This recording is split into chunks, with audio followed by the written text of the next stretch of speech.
My name is Paul Barron. I'm the broker of record from Century 21 Leading Edge. And to my right is Tassis Janakakis. And I'm going to get him to tell us a little bit about our new Wynford office that we're having this episode shot in. So tell us a little bit about it, Tass. So we recently moved our York Mills office to 18 Wynford. And that's why we're shooting this podcast here today. We've got a little video run from our opening that's going to play as well, so please take a look at that. And we're excited to be here. I think the agents love being here. It's all new and modern, and it's a pleasure for me to come and work here every day. So I'm loving it.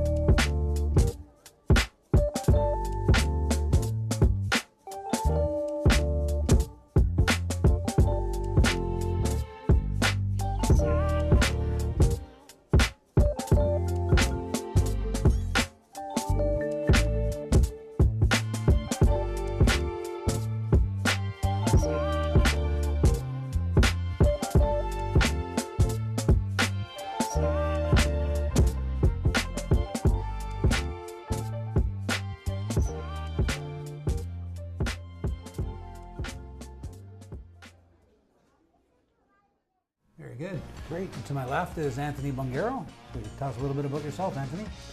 Well, it all began when I was born. I'm just grateful to be here, and every time I come to this office, it's stunning, but we take pride in all our offices. I've been, I guess, 42 years in the business, and I'm part of the team with the company, Century 21 Leading Edge, and I'm just looking forward to sharing some stuff this evening, Paul. Very good, very good. So I think that we, I guess this is our 9th podcast that we've shot. And wow. Is it the 9th?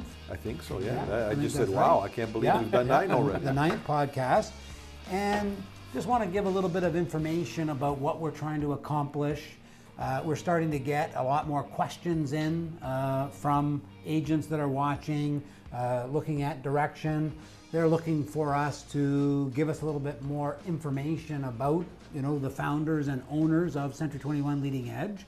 So I'll start by, you know, giving a little bio about myself. You know, I've been in the business for 34 years. I'm originally was the sole owner of Century 21 Leading Edge.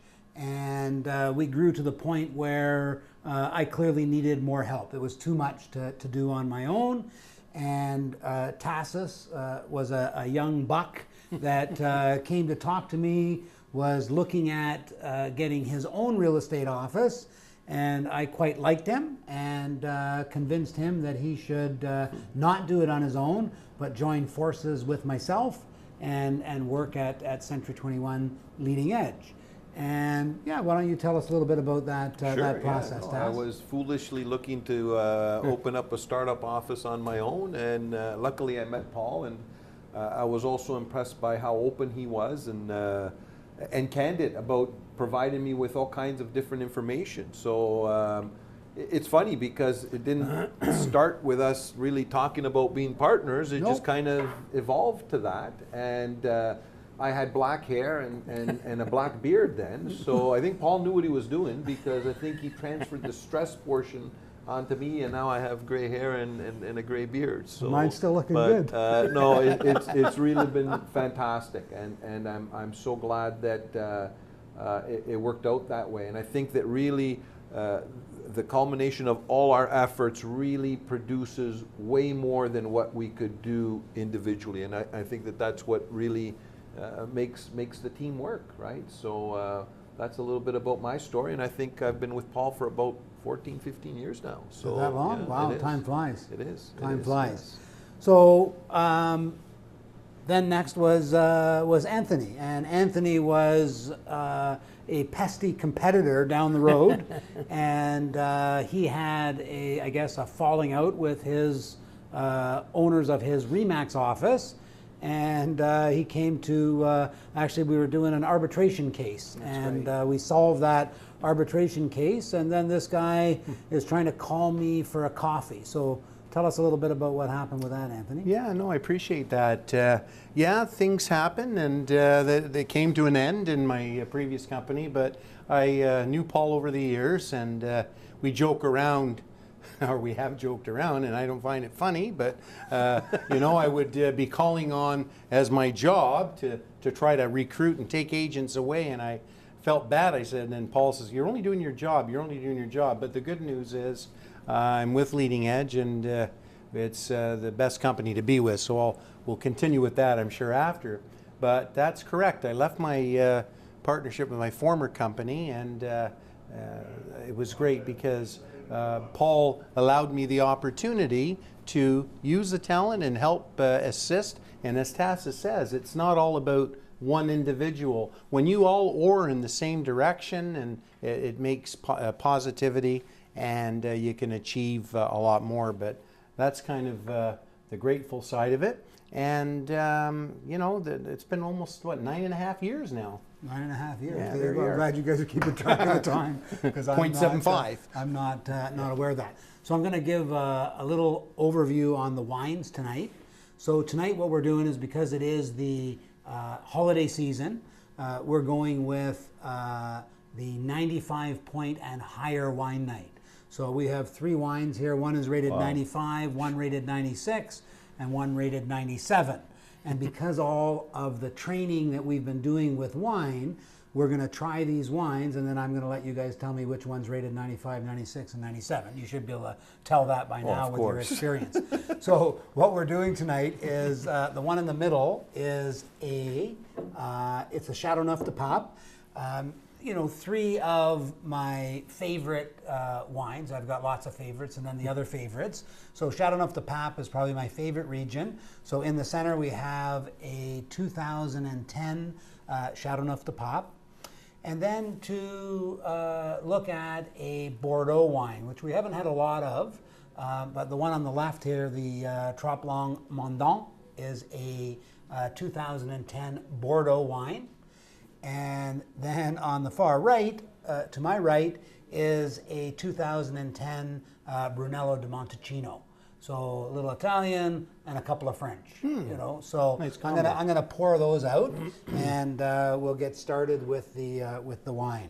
So let me just pour in the tall glass the Chateauneuf for you. We've had plenty of Chateauneufs. We have had plenty of Chateauneufs, and they are my favorite for a reason. And gentlemen, would you like to sample a little bit of the Chateauneuf? Yes, please. We like to keep our camera crew well greased as well, because what the second one? Oh, okay. Jacob's taking it easy. Okay, very good. Young man, not still recovering from the last podcast. There you go. We're going to put that one back here so that we can see. And I'm going to pour the second one as well, so I don't have to keep getting up. So the second one is going to be the Bordeaux. So you guys keep track of which glass you've got in which. And we'll pour this one. Nice color. Yep. So, Steve, I can get you to grab me just a paper towel just to wipe up that little bit of spill. So, start with the Chateauneuf.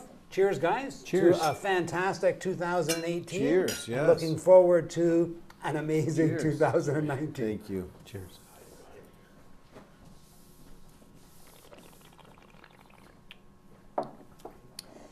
Wow.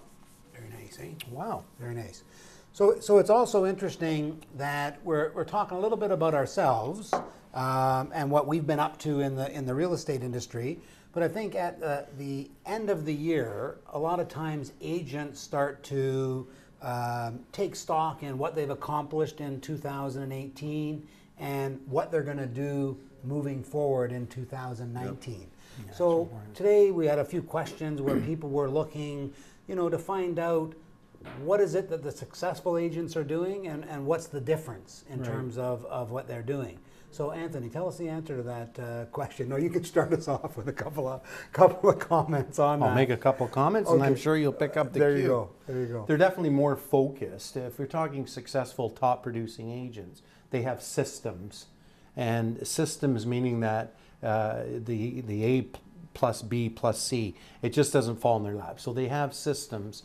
The thing that I find is that they are making high dollars, but they're not ashamed in upgrading their skills by taking advantage of coaching, training to maintain and to grow. So this is something that I notice in top producers.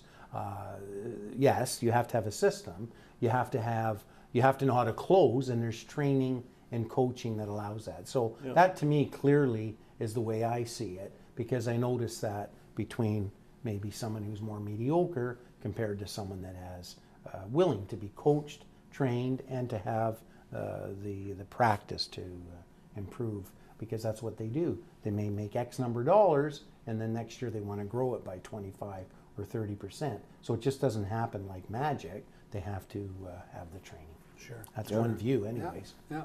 So it's interesting, before I get your thoughts, Tass, is I find it interesting that we look at people when you ask them how they're doing, what's going on. Everybody always talks about being busy, right? And it's truly amazing that you can have an agent that's making $80,000 a year. They're so busy. And then another agent that's making $800,000 a year, and the agent that's making $80,000 a year is always so busy.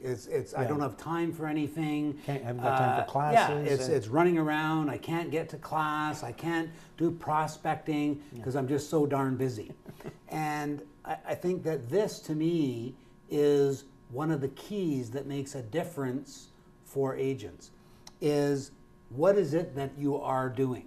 So we all have the same amount of time in each day. That's right. And it's what we choose to do with that time. Yep. And you tend to have people that are not gone through the training or don't have that focus or goals, where they're just concentrating on being busy. They're working on things, they're doing research, and to give you an example, they're doing research for a client that can't actually qualify to buy a home. Right. And they're doing research because it is activity that they think is what they get rewarded for. And unfortunately, in the real estate industry, the difference between the $800,000 agent and the $80,000 agent is $720,000 is the difference. But the other difference is that $800,000 agent is focusing on the ultimate things that they can do to make money. And I look at, and sorry to take over here. No, that's great. Task, but I went down when I first started in the Century 21 system, and I went down to the international convention down in Las Vegas. Now Tass handles all the Las Vegas trips because that's his favorite spot to go. That's why I got partners, so Tass can go to Vegas. I don't have to. I think I got the better end of the stick. I think you did on that one. It's all good. It's all good. So I met the top agent in the Century 21 system at the time in 1999. And I was talking to that agent about what it is that she does each day, right? So if we look at the ultimate in terms of the most productive thing that you could be doing. So this agent made in 1999 $5.7 million in commission, okay? And she worked 30 hours a week, okay? She worked 6 hours a day, and what she did is she attended 10 interviews with clients each day. That's all she did. She worked from the office, and it was an opportunity for somebody to come in and have this chance of working with the Rodriguez team. And that's all she did. She spent a half an hour talking about the systems, the philosophy, the culture. They had a lot of their business was built around giving back to the community and what they did with that. And these people came in and talked to her for a half hour, and that's all she did. Wow. For 6 hours a day, 5 days a week, Yep. and that's it. And then she had team members that had already gone and measured the house. Somebody filled out the paperwork, and then they went to that next person. So if we look at what it is that we're supposed to be doing, obviously you can have a goal to try to get to the way that Rodriguez was running her team, but in a little bit of simpler terms, if we can be presenting offers, Yeah. on a listing appointment, doing a buyer interview, those are the things that we want to be doing. So we talk to people about, you know, I want to get better at my listing appointment, right? And I'll ask people, how many appointments have you been on this year? Yeah. Right? And people are wondering why they don't have very many listings, and they've been on 4 appointments for the year, right? Yeah. So we need to, and I think that what I'm getting at here is that we need to quantify things. Yeah. So if we quantify things and say, okay, we've been on 4 appointments, so the problem here or the challenge is you don't have enough appointments, Yep. right? Now, if we've got somebody else that's been on, and we had one agent that had been on, Rosie, which is a great agent with us, and she had been on, I think it was 14 appointments. And she was 0 for 14 on her listing appointments. And I made a challenge with her to go and take our Rob Vivian training program again, okay? Because I asked her, you know, Rosie, you've done that program? She said yes. I said, okay, what percentage of that program did you actually implement? Right. And she said, to be honest with you, Paul, none of it. I listened, it sounded good, but I didn't implement any of it. So I said, okay, I'll make a challenge with you. I will cover your expenses if you commit to taking that program again and doing 100% about what Rob says. And she did that, and Rosie was not the first year. The first year she did that, she went from doing 3 deals in her first 2 years of real estate. I think she did 16 transactions in that third year. Yeah. She made about 140,000, Yeah. and the following year she was a first-time centurion, which is over $250,000 in earnings. And that is from not just attending training, but embracing it And implementing it. Tas, give us some of your thoughts on. No, on what I you want to agree do. totally Totally. with both of you. Yeah. I think the only thing that I would add to that, especially this time of year, I believe you have to have a roadmap where, you know, Yeah. just getting in the car and driving, you need to know where you're driving to. Yeah, it's a good analogy. Having the plan, I think, is key. You know, knowing ahead of time, not just, hey, I'd like to make more money. It's how many deals did you do? How many deals do you want to do? And then, like you said, quantify that, right? So what does that mean? How many deals is that per month? How many, you know, in order to get those deals, how many people do I have to talk to? It's simple numbers, right? Yeah. So I think that having a business plan is crucial, right? And Rob Vivian teaches this. Yeah. Century 21 has fabulous tools for this. So we have Agent Financial tool that we're going to be talking about. I think all of us are going to be talking about in our January meeting, because it's, you know, beginning of the year, that's the time to do it. Sit down, use your Agent Financial tool, figure out what is it that I want to accomplish, how much money do I need to make, how much money do I need to spend, right? Because that's the other part of it. You have to invest in yourself, in the training, in the marketing, all of that stuff. So I think that knowing where you're going to go is key. And I do something that really, probably for the last 4 or 5 years, that ceases to amaze me, right? So I write a future letter every year, and I've shared this with a few people, right? And it's not, this isn't rocket science. There's all kinds of people that teach you to do this, and I actually sat down and did it, you know, a few years back, and I've been doing it every year since. So in January, I write. So it's, you know, it's already kind of, you're saying it as if it's happened, right? So you're saying, okay, this year this is what I've accomplished. And the idea is you open it January 1st the following year. And every year, it doesn't fail, when I'm writing it, I reach, right? I'm like, okay, I'm going to accomplish this, and I'm going to do this, and I'm going to do that, and, you know, personally, financially, on all avenues. Yeah.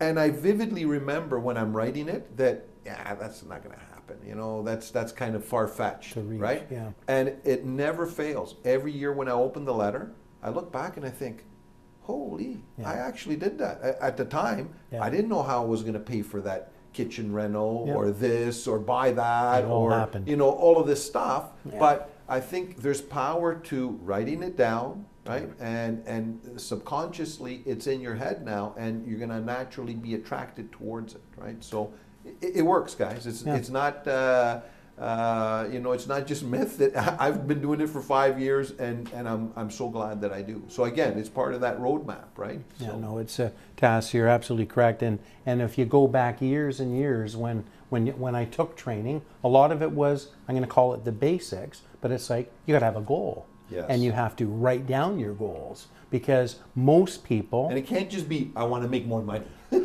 it's got to be something Yeah. specific that Yes. and I'm just generalizing, but I'm going to say it in this language. Most people have it in their head. I'm going to do this, I'm going to do that, my goals are this, and it's all, pardon my French, it's in their head. But and I admire what you say, when you write it down. Now that's a unique thing. You're writing a year ahead, this is what's happened. It's like you're writing it as if you wrote it a year later, but it's the same theory. And what's the old saying in life? It's amazing how many people in this world have no idea where they're headed in life, and they aim for it with amazing accuracy. Yeah. It's sarcastic, but it boils down in my mind that you have to write down the goals. You have to know, and we do that every year.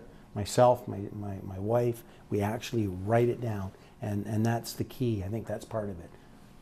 So Yeah. I'm agreeing with you. Yeah. I'm agreeing with you. Yeah. I like everything that was stated. Yeah. Yeah. It's so true. Yeah, for sure. So the other thing that's interesting with this training program that we're doing right now, where I'm facilitating the Richard Robbins training program, and we have all kinds of amazing training, and a lot of times people talk about, oh, which is better, and I say sure. Right? It's all good, right? And what was interesting though is that we sat with this group when we started, and I asked them, what is the one thing that you can change that will make the most difference in your business? And then we started to write these things on the board, and they said leads, and they said social media, and they said prospecting, and they said better presentation, and they said all these things. And you guys know the answer that I was looking for? You know the answer that I was looking for? I think I do. You think you do? Do you know? Right. Is that they got to change themselves. That's right. Right? And this is everybody is really looking for a quick fix. And Magic pill. if we just tell them what to do, they won't do it. No, right? absolutely. And that's the challenge. The business is not difficult. It is easy if you do the right things. Yeah. Right?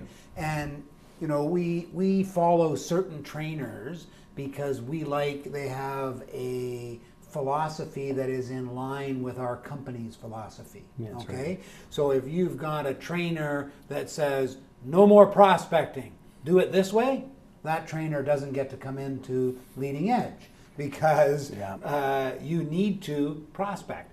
Maybe you're going to use social media, the internet, to get better leads to follow up on, or to prospect on, but you still have to prospect. Yeah. There is nobody that's lining up at your door in order to come and do business with you. You need to know the skills to transform them.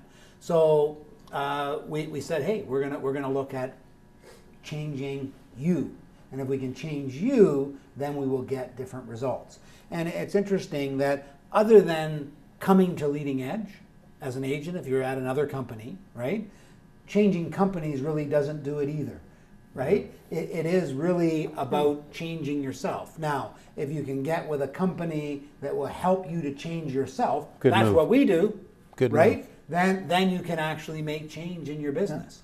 And this is so hard to get across to people. Yeah. And constantly when people are in training, they're looking, as we talked about, this magic pill, right? And a guy like Mike Ferry says there's one way to do the business, and it's my way, right? Mm-hmm. I happen to know from being in the business for, I keep saying 34 years, but I guess I've been in the business 38 years now, okay? So I have to keep adding a number each year, right? That's the way it works. So what I've seen is that there is thousands of ways, right? An infinite number of ways to be successful in this business. And it doesn't matter if, as you said earlier, if you're male or female, black or white, what religious belief you are. If you have a system, have a roadmap that you talked about, and you implement, right? And even if you're not got a great batting average, even if you're not that good, if you're not that good and you work really hard, you'll have a certain amount of success. Yep. That's right. Now, what we'd love to do with you is get those skill levels higher, Yes, so close that more. you can have a better batting average, and then you in fact make even more.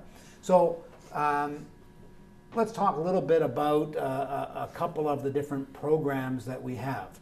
And I don't know who wants to take the Rob Vivian program, how that works. Do you want to take it, Tas? Sure, or? Yeah? sure. So, Yeah, by all Tell means. us how that works. So Rob Vivian, for those of you who don't know who Rob Vivian is, he has runs a coaching company, a real estate coaching company here in Toronto, and we've been using Rob's training for I think since the inception of his company, really.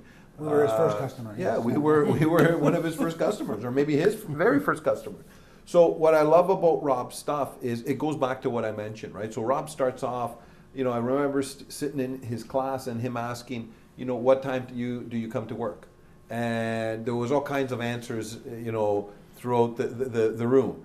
8 o'clock, 9 o'clock, 11 o'clock. So the guy that said 11 o'clock, Rob's like, what do you mean 11 o'clock? You know, this is a job. Real estate is a job. It's not just show up whenever. So I love Rob's stuff because it's a system. You know, he starts off from the basics of, guess what? You have to have a schedule. And most people that are following Rob's training, they know that you talk to someone who gets coached by Rob Vivian.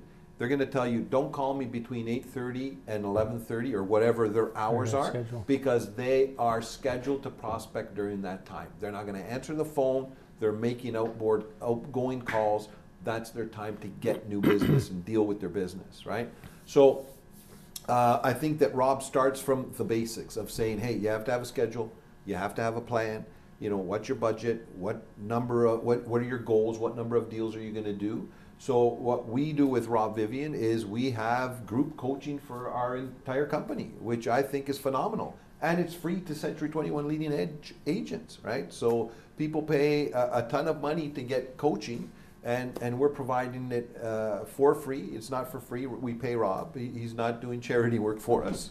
But we're paying Rob to do this because, why? Because obviously we all believe that if you go and you attend, and most importantly, you do what you're being told to do or taught to do, then you will have success, right? So we're investing on behalf of our agents because we believe in his methods and do it, and you'll get results. So I think that's him in a nutshell. But you guys can add to that for sure.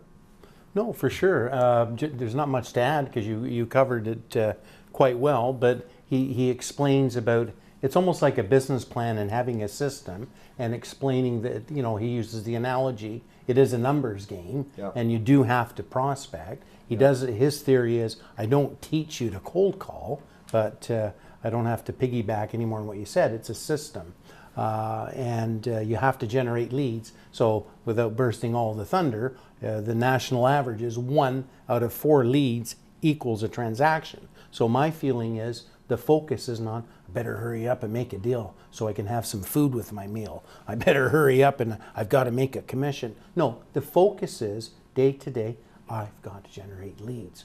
I've got to, and you have a plan. If you're going to do 18 to 20 transactions, which is our goal as a company, then you know that you need to at least have 6 leads a month. So that works in the numbers. So, but totally everything you said is true. I might just change gears a little bit, but in terms of training and whatever, it's not, of course, I'm going to leave like Kathleen and Rich Robbins for Paul. But one thing I've noticed that we should be proud of as a company is that we've, and I've noticed it right from the onset, Paul, that you had convenient every single Monday business strategies classes. And it's not just for a brand new agent. There's many seasoned agents that have attended and do attend because Century 21 offers a lot of tools. It's certainly a technological company. So some of the topics might be, 1 week's topic could be on your website. How do you generate leads on your website? How do you get a YouTube or a video on your website, what you need to do to build it up to its best. It might be next class after that, might be on online office. Why? How do you navigate? We have the CRM system, which again, no other company offers. It's part of Century 21, so there's a class on that. So every single week, and I think it goes at least 9 times, that you can go to the business strategy. And the beautiful thing about it is that people will ask, I'm having trouble doing my own offers. Well, did you go to the web training class? Yeah, It's on web forms. Web forms. Go on web forms. Amazing. And it's not that we don't offer the service that the staff, you fill out a cheat sheet, will type an offer, but it's for your own 8 o'clock at night on a Saturday. You can't say, sorry, the office is closed. We'll get back to you. You should know how to do it. But something that I'm not saying we take for granted, but I noticed amazingly that our company offers that. And it's being upgraded now since we have the concierge system, and as 2019 evolves, the classes are being upgraded and explaining more in detail. So if you're hiring a new agent or you're finishing your classes, it's something that it's just totally amazing, because this is what they want. So I thought I would throw that in. Perfect. I think just to clarify, Paul, just sort of cut you off, when we talk about prospecting, right, I don't want people to have this misconception that prospecting means cold calling, right? Because everything that we're talking about, it's irrelevant where you're getting your leads from, right? Whether they're internet leads, we always hear, I want to buy leads. Okay, fine, you can buy leads, but what good are they if you don't know how to convert them to business, right? So prospecting does not mean cold calling. Cold calling. It means all of those combinations of where you're getting your leads from, your business from, or your sphere of influence, all of them, right? And we're talking about how do you deal with all of it, right? That's what prospecting is. That's right. It doesn't mean picking up the phone and just trying to saying, grab hello, some. do you want to sell your house, right? That's a good point. That's right. Sorry So to that's cut okay. you off. So what I want to move to now is to talk a little bit about, if you were an agent, what would each of you guys do in order to run your business? And before you do that, I'm just going to give a few stats in terms of what Century 21 Leading Edge as a company has accomplished, because I think that when we look at building this agent base and providing these tools and systems, what do we accomplish with it? So we have grown over just over 20 years. We've grown to just over 750 agents. We have been, in fact, are the #1 firm by production and units in all of Canada for the last 8 years. We are, and they also have global rankings for the Century 21 system, and we were #4 in the world rankings in the Century 21 system as a firm. And when we look at the world rankings, what they do is we take a 30% cut, because the world rankings are in US dollars. So we have to do 30% better to do the same as them in those world rankings. We've also had, at Leading Edge, 3 of our 10 offices were top 21 offices, the top 21 offices in the world rankings in the Century 21 system, so 3 of them. We had 8 agents, either in the top 21 individuals or teams in the world rankings as well.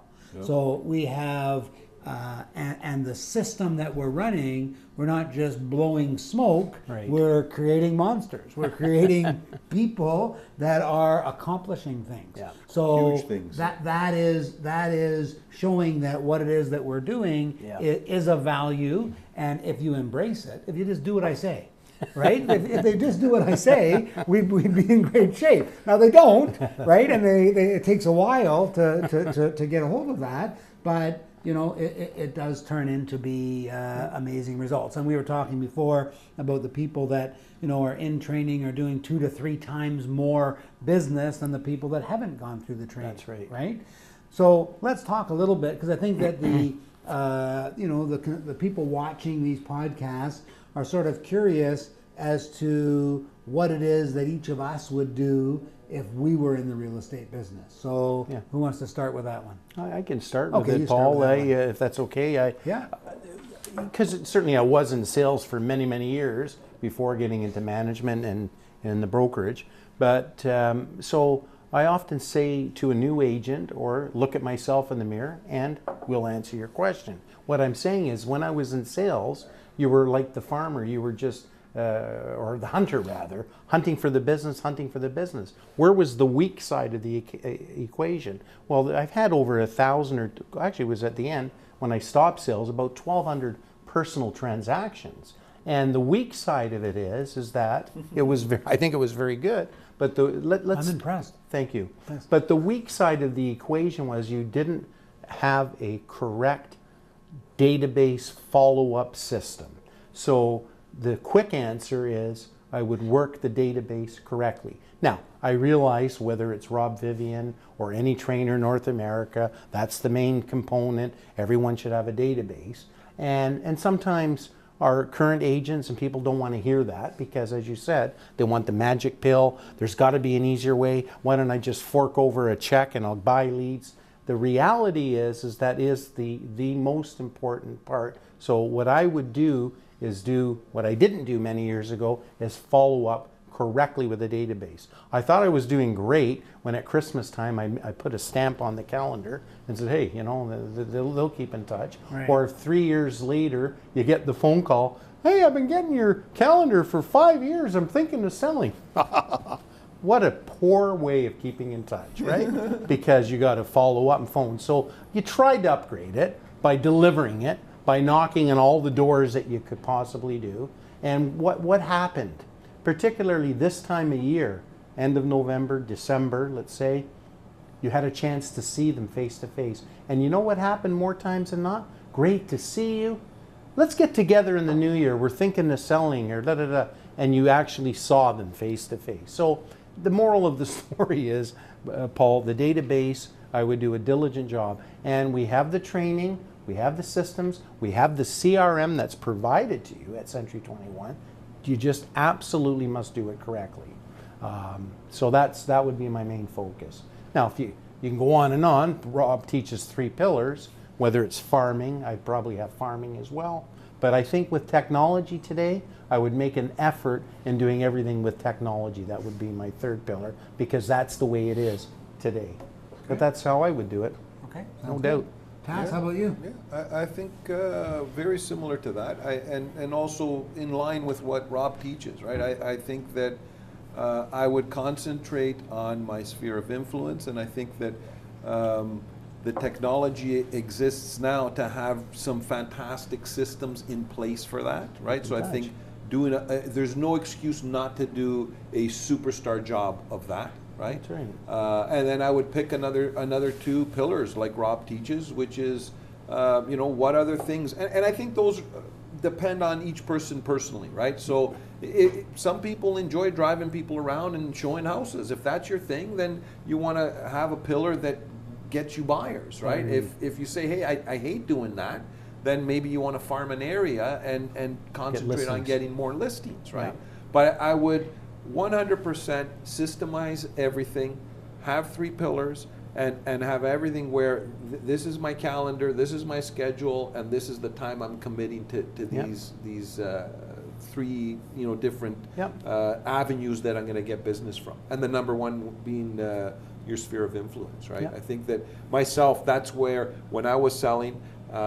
Primarily, that's where the majority of my business came from, which I think is common with a lot of realtors. And what I tell everybody is, if you want that to be the case, the beauty of this business is it snowballs. The longer you're in real estate, it snowballs as long as you're doing a superstar job of it.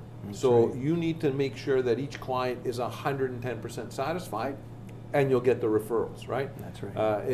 If you don't, then it's not going to snowball for you, right? But if you do, so again, it's the experience, making sure when you do have the client that they are uber satisfied with the service that you've provided, right? Yeah, so true. Very good. So, you know, my view is I've talked before about my friend Matt Curtis from Alabama that I went to visit. and this guy does 750 transactions a year, right? So huge volume of transactions, and we were analyzing, when I was down there, analyzing his numbers and looking at, you know, he's got a whole recipe of things. He's got 20 pillars, so he just doesn't have three. If you're going to do 750 transactions, he's got 20 pillars. But when we were looking at his data, what we found is that a number that was really low was from his center of influence. So 750 transactions, he had only 36 transactions from his database. And I said, Matt, that's not right. What are you doing with your database? And this is where you can be a superstar agent and you can be missing. And once we talked about this, he's quite convinced that he's going from 750 to 1,000 next year by just changing what he's doing with his database. Right? And the key thing that he was doing is he was sending, he had one of his team members owned an ice cream store, so everybody on their birthday got an ice cream certificate. They got to go for ice cream. They were having parties and inviting their client base to all these community parties. And the one thing that he never did with his database is he never said to them, I need business from you. I rely on you to refer business to me. And the truth is that if you're doing 750 transactions, your database thinks that you don't need them. You don't have time for them. You're right. And what we need to do is we need to make them aware that our business depends on them. And even if you're doing an amazing job as an agent, you can be missing out on this. So we chatted about that. He actually set up one of his staff members while I was there, and I was there for 3 days, started calling and set 3 appointments.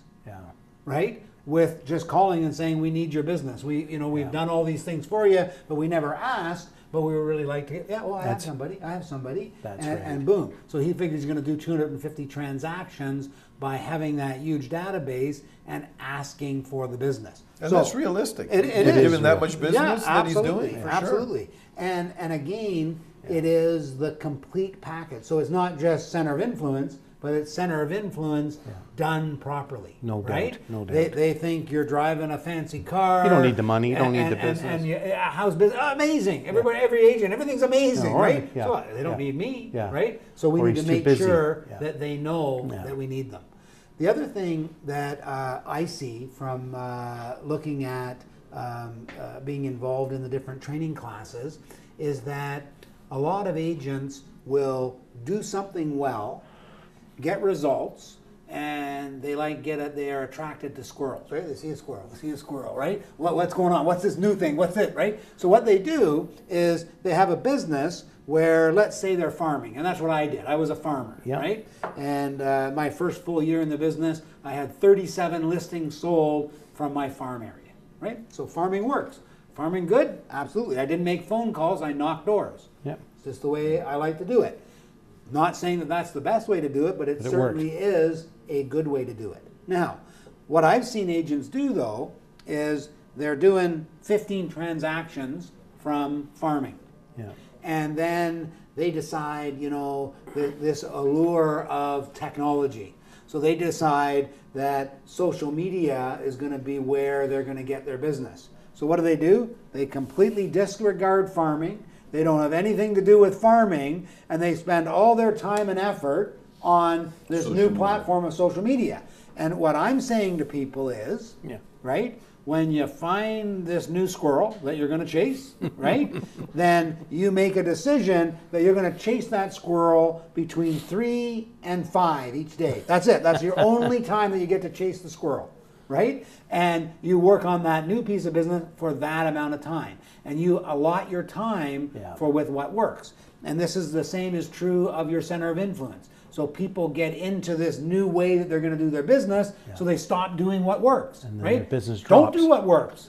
Keep doing what works. And if you look at building a mountain, you can't build a mountain and leave out the base, right? If you don't have the base, you're going to crumble. So you got to build the base and then build on that and then just keep adding pillars. And you talk to Matt and he's got 20 different things that he does to generate business. and you ask him which is the best, right? And he talks about it being a recipe. It's like they all sort of blend together to make the cake, right? Yeah. If you're a baker, right? So you need all of them, right? You need all of them. And, you know, I was challenging him on a couple of the things that he does that are extremely expensive. And I was challenging him, you know, drop those, right? But he is a firm believer that it's a process. So I think it doesn't really matter what it is that you choose, as long as you've got your center of influence as your number one pillar, and anything else. Choose Yep. anything else, Yep, but I agree. develop a system, Yes. work that system, develop a budget, Yeah. look at how much you're going to spend on that, and work it, and allot the amount of time. Yeah. And you know, it's interesting that you start a class, or people start a class, and I told this story before, but I ran into Tricia at the Ajax office one time, and I said, "Oh, you're going to Rob Vivian's class tomorrow?" And she said to me, "Yeah, you know, I went to the first 4 classes of the year, and my business just picked up, and I'm super busy, and I just don't have time to go." Anymore. I said, "Trish, do you realize how foolish that sounds?" Right? So you go to this class, you're learning things that is creating and generating all kinds of business for you. So your decision is you're not going to go to that anymore. Right? It doesn't make any sense whatsoever. Right? Yeah. What makes sense is if something's working, then you need to continue it. Right? Yeah. And when we look at when people miss my training class, I get a little bit annoyed with that as well. And they had an inspection, they had a this, they had a that. Real serious So I stuff. said, okay, if you had a $2 million listing appointment on Tuesday at 10 o'clock, where would you be? I'd be at that listing appointment. Everybody said they'd be at that listing appointment. I said, okay, so this class is your $2 million listing, because that's what we're learning how to do. We're learning how to get that $2 million listing, so you need to attend the class. And how do you do it? You block it off and you attend. Yeah, You know, absolutely. that's it. That's it. So let's change gears. I want to just look a little bit at what we're going to be doing in our meetings for 2019. I know that you touched on that task that we're going to be doing business planning. We decided that we're going to also include in our January meetings business planning and wellness. So everybody always has that New Year's resolution to lose some weight. I know our crew here did the challenge in November, so they don't have to worry about that in January. Steve's looking real good back there. But for most people, they start these things in January. So we thought we would concentrate on that. And then February, we're going to be looking at Back At You Media. So I'm going to give just a quick little plug for Back At You Media. So myself as the broker of record and the owner of Century 21, I think I've done maybe 6 transactions in the last 10 years. So I'll do a transaction when I have a relative that I can't shed, right? I can't seem to get them to go somewhere else. So I had a listing in the West End, and I went on to the Century 21 website, and if you just go on to that little checkerboard waffle thing, click on that, click on more, you're automatically with Gmail, you're going to have access to Back At You Media.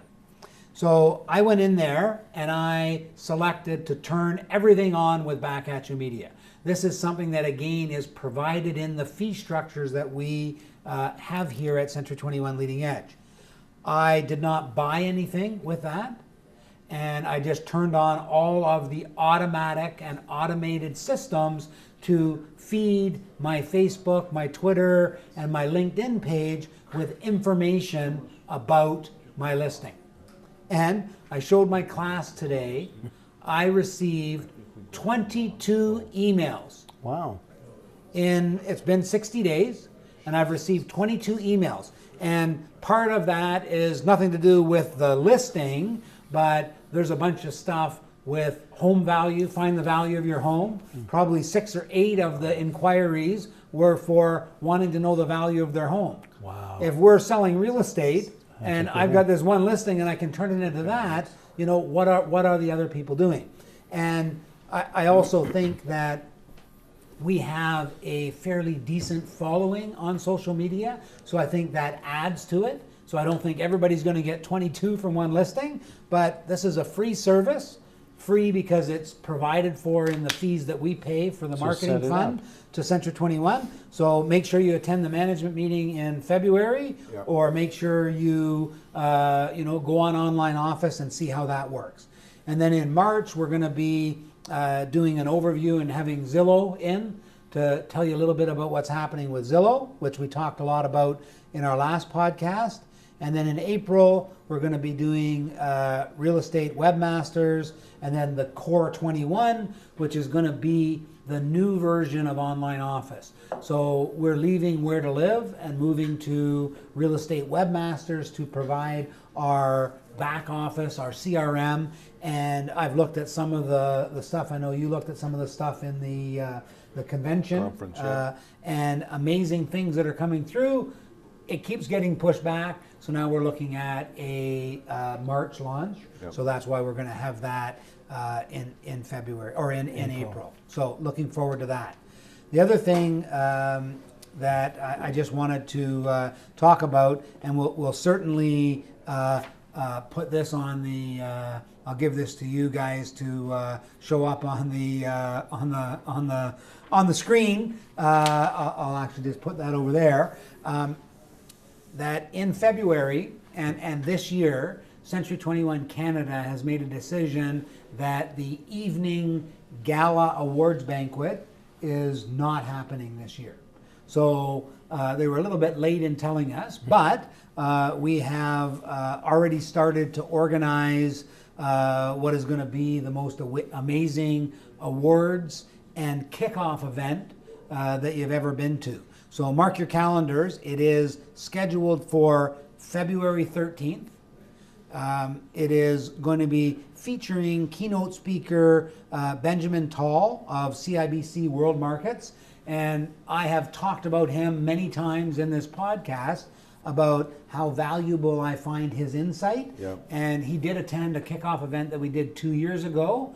And I talked to a bunch of people at Markham & Shepherd that said, yeah, we don't care about the kickoff, Paul, or the awards, but we saw that Benjamin's there, so we're coming. We're coming. So yeah, so you can come to see Benjamin. You can come for the kickoff. You can come for the award. You can come for the meal. It's going to be a full day event. So mark your calendar. Don't go on holidays on February 13th, and save the date. So it's going to be at Crystal Fountain. So more info to come. Yeah, more info to come. We're looking at, I guess we've been mandated to not bring in our regular people that are doing classes. So we're trying to bring in some different speakers and different people just to give a little bit of a different flavor. I know that we had talked about bringing in the guy from Kits. I don't know if that was your suggestion. Right? Yep. I heard he's a major firecracker and a great motivational guy. So we're looking at motivation. We're looking at David Greenspan, things that you can do to get your year kicked off the right way. Great. So what we should do now is maybe look to see what questions we have coming in from Steve. Steve, do we have any question? Sorry, wake up, Steve. Oh, sorry. Yep.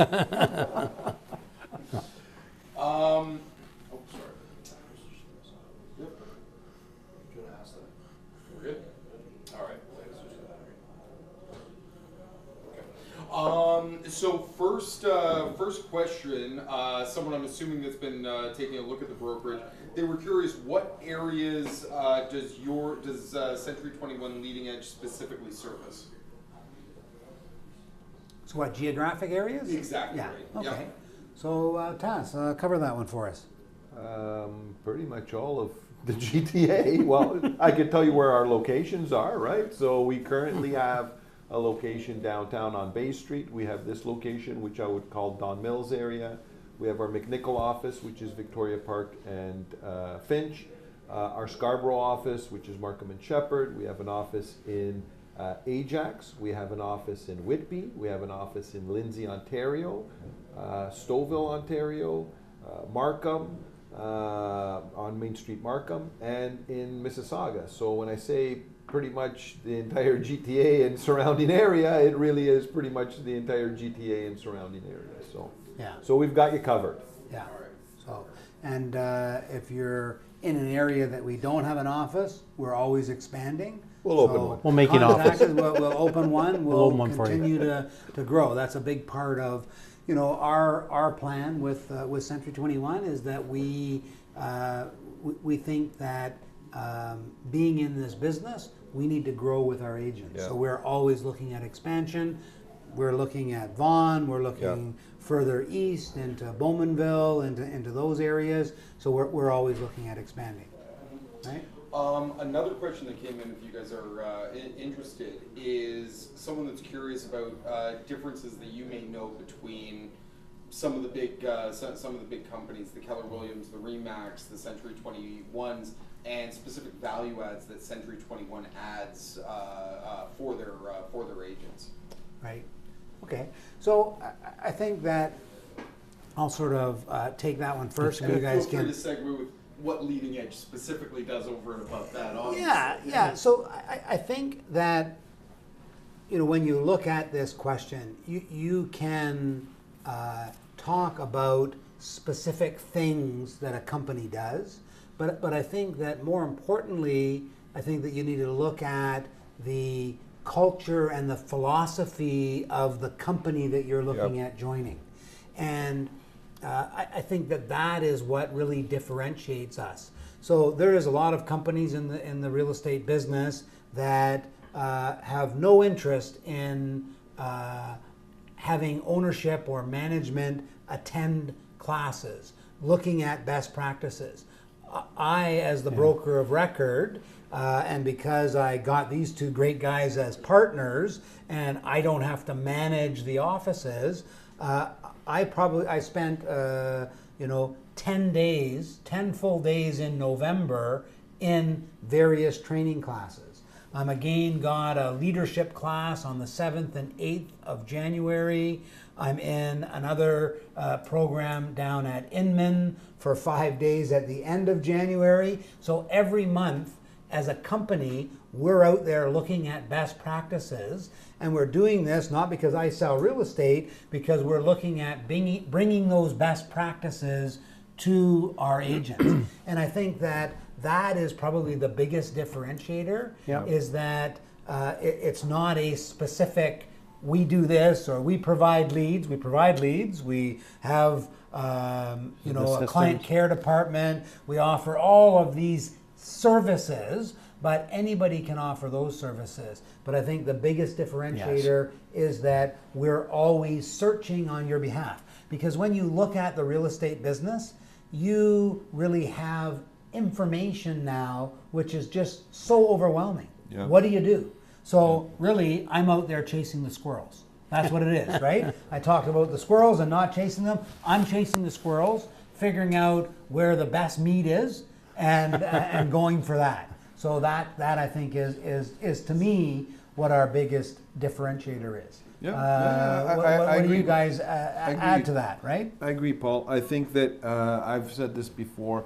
I've always viewed our relationship with our realtors as a partnership, right? I've always looked at it as it's not, broker, agent. It is we're partners. And I think when you have that approach of we're partners, you want the best for your partner, because ultimately that's how it works. It doesn't, it's like a marriage, right? Yeah. If it's one-sided, it's not going to work, right? You need to want the best for your partner needs to want the best for you. And I think that that's the biggest difference with us. And I think a lot of agents that have gone and looked elsewhere have come back because they've seen that and said, hey, I didn't get that feeling from the other brokerage. I felt like a number, or I felt like I was just a paycheck for them, or I felt I was just adding to their bottom line, and they didn't really have my interests, right? And I think it really is bigger picture thinking. So our bigger picture, I think we all agree, is we are 100% vested in the success of our realtors. And why? Yes, in part, it's selfish. It's because that's what causes our success, right? But I think so many people fail to see that. They need to get first before they give. Yeah. I think we give first, and if we get back, then great, right? I think that's the big difference. Yep. What do you think, Anthony? I think you guys summed it up excellently. We're very proud that you're absolutely correct, Paul, that what you do is just totally amazing to go out there and spend the time. And because we alluded earlier how an agent says, oh, I'm so busy. Oh, I'm so... Never heard you complain, never heard you say I'm too busy. You're spending hours and days and weeks because you're finding the time, but it's not a selfish thing. It's like you're sharing the pie. And with what you're saying about culture, which you started with, it's exactly true. You know, there's not a hierarchy. It's not them and it's us. We are in it together, and it does show up in the offices as well. You know, we've seen it. We've seen it at the camaraderie, at the luncheons and all that. So they do respect you amazingly. They respect all of us. And I think that's, he was asking what's the difference? I think that's the big difference. Yeah. Yeah, I think also, you know, when we, you know, the question was compared to other offices, right? So when we look at comparing to other offices, there's a lot of companies out there that sell sizzle. Right? Right. And, you know, a few examples of that are, we had an email that went out to our agents a few years back, and this email said,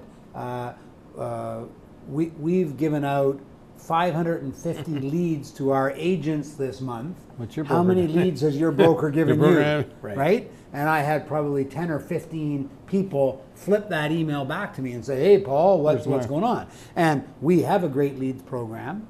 And we have a leads program that requires you to have an 800 batting average before you get the leads. And what that means is you got to go through the training so that you're gonna perform on those leads, on them, right? And if you don't do that training, then you don't qualify for the leads. But what we did with this company is we demonstrated to our agents that it was fluff. So this was a company that had 40 agents. And they claimed in this email that they gave out 550 leads. So with 40 agents, that company for the year did 76 transactions. Oh boy. Which means that they averaged 2 transactions per person for the year, not per month, for the year. And when we looked at it, the top agent at that company did 6 transactions. So I have no idea if it's true or not that they gave out 550 leads. They may have, but they missed the other part of the equation, which was get an 800 batting average so that if you're going out on these appointments, you're closing them. You're getting the buyer agreement signed, right? We're working with that $1 million buyer presentation, right? So, you know, the unfortunate thing is that there is, again, squirrels, and leads is a term that excites people, right? Yeah. Oh, I'm going to go here because they provide leads, right? And what companies that generate leads learn, and I think this is the best way to summarize it. So I think in the U.S.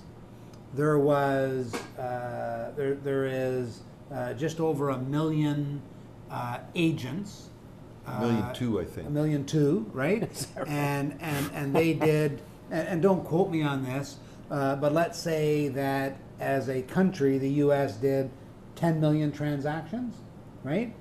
There was 450 million leads sold, okay? So what this tells you is that there is the number of leads that are available to buy is not reflective of the number of people that are buying or selling real estate. Yeah. So it doesn't come together. So, you know, buying leads, great. Let's buy leads. We buy leads. We generate leads. We do online stuff. But we want to have a system so that we're able to take those online leads, which are basically a better list to call, and learn how to close them and turn them into actual business. So that's what it's all about. So let's segue into a Wine little bit number 3? about what's that? Wine number 3? Wine number 3. Oh, sorry. Yes, Come wine on, number 3. you're falling okay, behind. Now, did you guys try wine number 2? I have. Yes. And what did you think of? So wine number 2 is a Bordeaux wine. Did you try that? Oh, Somebody's leaving and then shutting off all the That's lights. all right. We're back That's on. okay. Does that mean we're going too long? was that a cue? No. All right. So, what did you guys think of the second wine, the Bordeaux wine? I'm going to try and get fancy and use some wine terminology. Okay. Strong nose, Strong nose, yeah. Paul. Yeah. I noticed The second that. one? Yeah. Yeah. I think I preferred the first one to the second one. Okay. And I think I'll reserve my final decision once I've sampled the third one. Okay, so what's interesting is that what I will tell you about the second wine, okay, is it's a Bordeaux wine, and I would say that this wine is borderline not well. Okay, so Borderline what? it's not well. Corked. Oh, It's sorry. corked. Like, It's corked. Okay. So I wasn't off with my nose. So sometimes wine will have a barnyard or a funny smell, but this one, when you taste it, it's drinkable, right? But it's not right.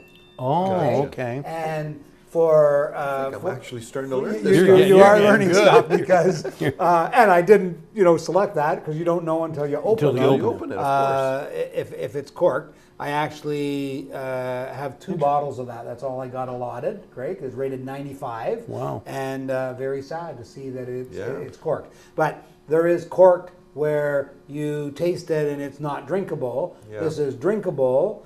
Right. And it Just a little off, as you you're may have somebody convinced that there's a lot of earthy tones to that, and I've had the Trop Long Madon before, and didn't taste it's like that. That's not the way it's Gotcha. supposed to taste. So if you didn't taste it and you were having a South African Muratage, it smells like that, it tastes like that, but it's supposed to, right? But this one is just off. Right? What's the third one then, Paul? The third one is the Brunello. So give that one a try, and tell me what you think of the Brunello. Steve, are you ready for another glass of wine? Yeah, absolutely. Yeah, let's fill him up with the corked one. And Yeah, the Brunello is nice too. Very nice. do you want to try the corked one to see, or Yeah, I'd love to.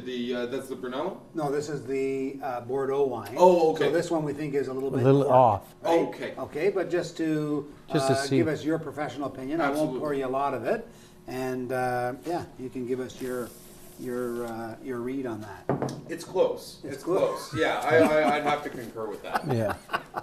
So Was this one the second? no, this is the third one. You haven't tried The that third one. one. Oh, okay, okay. Third one's So- nice. Try a little bit of Yeah, have that one. I would even rinse your glass. Oh, really? It's Yeah, like, rinse your it's glass. like that, eh? Yeah, Okay. just rinse your glass. I would, All right. right? And then we'll touch on that one. So what I'm going to do is I'm going to go over the November stats, but just to start with, Anthony, give us your feedback from agents. What's happening in the marketplace. Let me pour that for you, sir. Well, you're getting the mixed views, Paul. Like what's happening is you're getting the seasonal, because this is something that's been for all the years in the business. You've seen that sales in November and December, for that matter, are not 10,000 sales. They might be on an average 5,000-6,000 sales. So the feedback is it seasonally slows down. But in terms of actual sales, what we're trying to portray to the agents is take this opportunity to visit, to keep in touch, to follow up. And a lot of them have said that they've already planted seeds, that they've got a listing raring to go, but they're purposely doing it at the beginning of January or mid-January. So, you've got the thing there where if you want to just say, look, at the end of the year, this is the amount of sales. The slowest sales are in November, October, November, and certainly towards December. But to answer what you're saying, I find that a lot of good agents are preparing for the listings and in January. February. And what I like about this time of year, because you're still getting, let's use this quick example.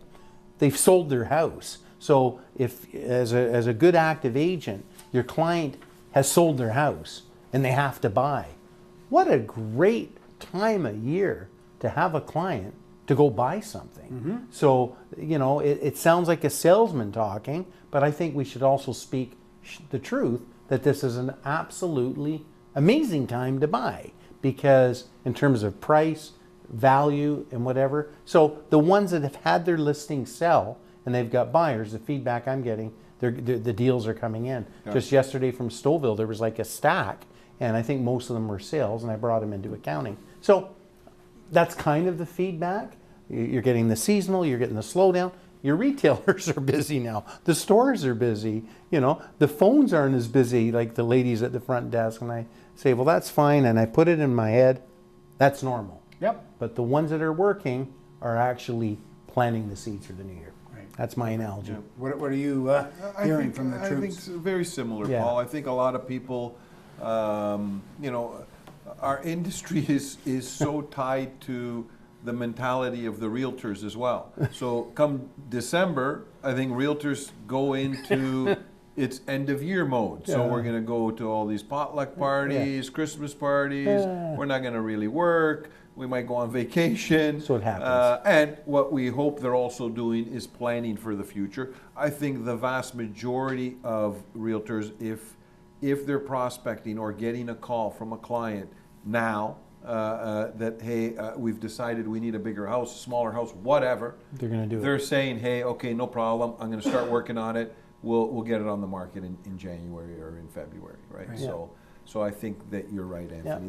That is kind of par for the course for our industry, right? Yeah. It So- is. It is. Well, hopefully they're spending the time on getting organized For and them. hit the ground running in January. That's Yeah. right. It starts now. Yeah. Yep. There's no doubt that people are home, and it's a great time to To touch reach out. base and start Yeah. to get that stuff set up. So I'll give you a few numbers for November, and you know it's interesting to note as well that we had last year for the end of the year we had the new mortgage rules that were coming into effect in January. Right. Yeah. Okay, so you've got to look at all of the factors, Yeah. right? So certainly the number of That transactions caused a bump in Right. November, Yeah. December Better of hurry last up and year buy. because they were rushing to get To in buy. under the wire, Yeah, right? Exactly. That's yeah. a fact. So when we look at the year-over-year numbers from November 2017, we had 7326 transactions in 2017, and it was down to 6251 in 2018. But again, that bump for the That mortgage rule skewed. change, so you had a little bit of an increase in activity. But if you compare them, it's down 14.7%. And it's also interesting when you look at statistics, because there is so many different statistics that are out there, right? And this is a statistic on number of transactions, right? Right. Negative 14.7%. Yeah. However, if you're looking at prices, what did prices do? Prices were up 3.5% from 2017 November to 2018 November. So the prices have increased. And people talk about it, oh, prices are down 14.7%. Because that's the way they want to read it. Because that's the way they read it, or because of the way the headlines are The are headlines down, are right? splashed that They're saying way. it's down. And what I purposely did this month is I pulled some CREA statistics. So CREA, obviously, TREB looking at statistics, we're looking at the GTA in terms of what's happening. CREA's. And just to look at there, as I said, 3.5% increase in values. But the other interesting thing is that the total number of new listings is down 26%. So we only had 10,500 new listings in 2018 compared to 14,260 last year. So guys, get out there and get some listings. We That's need some right. listings. Oh, yeah. And, you know, it is a joy to work your art, to be able to look at a bunch of listings, to be able to go in and negotiate a transaction, right? Beautiful. So many agents over the last, 6-8 years have been going in and figuring out how much above list do we need to go in order to get this property, right? And there was no skill behind it. No, now we can be an artiste. Beautiful. Right? I think it's an amazing time to get out there with your clients. And all these people that wanted to buy and got shut out of the market, this is their opportunity. Amazing. If you're a first-time buyer, I would absolutely the sooner be the out better. there. Yeah. And if you're not a first-time buyer, I would sell first and then buy. That's my personal opinion. There's lots of people that have a different opinion, different agents, but that would be I think it's take. good advice. Yeah. So it's also interesting when you come away from the TREB statistics and then look at what are they saying on a Canadian statistic, right? So, they start the CREA report saying that national home sales are projected to fall to a near decade low in 2019 as rising interest rates and strict mortgage stress rules continue to put a damper on home buyer sentiments, according to Canadian Real Estate Association, right? And then it goes on to say that they forecast increased sales in Ontario and Quebec. Sales were anticipated to fall in Alberta and British Columbia. So when you're looking at the CREA statistics, and the headlines that people see, it's headlines, but it is it's different in different pockets, right? So they revised their statistics to say that there's 11.2% lower number of transactions for 2018, saying that it's 458,000 units changed hands. And BC and Ontario, are good. Ontario is good, and BC is taking a little bit of a kicking. So you need to look at what are the specifics of the area that you're looking at. And what's interesting is that in our training class today, we were also drilling down on this Graphic Pro program that we use. And this program has the ability to not just drill down on Ontario or TREB, but you can actually drill down on C13 condos between 700 and 900 square feet that are less than 5 years old. So you can drill down specifically and look at what are the stats there. And you can do a 7-year overlay. Wow. So what that means is you can look at what's happened with those areas over the last 7 years. And it lays all those different colored graphs on top of each other. And what's remarkable when we look at this is that people talk about doom and gloom, but pretty much any statistic, even if you look at the whole TREB statistic, what we have is we have normally trending market in the range of where it's been for the last 7 years, right? Maybe a little lower in some markets, but it's generally in the range, it is, right? Yeah. So when we compare to anomalies, which was the beginning of 2017, there was a bump there. But when you look at overall pictures, and that's why we like to use this Graphic Pro in order to help our clients to convey to the consumer what's happening in the area that you are and where is it trending. So another amazing tool that we actually buy on the agent's behalf, and as long as you take the training class and email dawn.pappas if you're interested in that training class, and she'll tell you when the next one's scheduled for.